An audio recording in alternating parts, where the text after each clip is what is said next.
একদিন জ্যাক নামের এক ছেলে সাবওয়ে স্টেশনে বসে ভাবছিল, আজ আমি শুধু দৌড়াবো না, আজ আমি ইতিহাস গড়ব।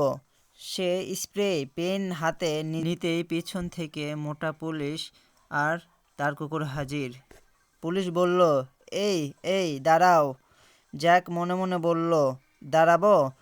আমি তো দৌড়ানোর জন্য জন্মেছি। আর শুরু হলো দৌড়। সামনে ট্রেন, পিছনে পুলিশ, মাঝখানে টাকা।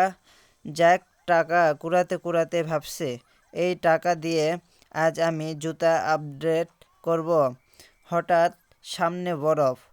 জ্যাক স্লাইড করলো, লাফ দিল আর রোল রোল করলো। পুলিশ পেছনে পড়ে গেল। কুকুর তাকিয়ে বলল, ভাই, আজ আর হবে না।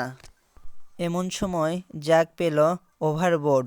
সে উড়ে উড়ে ট্রেনের উপর দিয়ে যাচ্ছে আর পুলিশ নিচে দাঁড়িয়ে হাঁপাচ্ছে। পুলিশ চিৎকার করে বলল, এই ছেলে মানুষ না রকেট? শেষে জ্যাক এত দূরে দূরে চলে গেল সে। পুলিশ শুধু বলল, আচ্ছা আচ্ছা, আজ ছুটি। জ্যাক হেসে বলল, আমি কাল আবার আসব।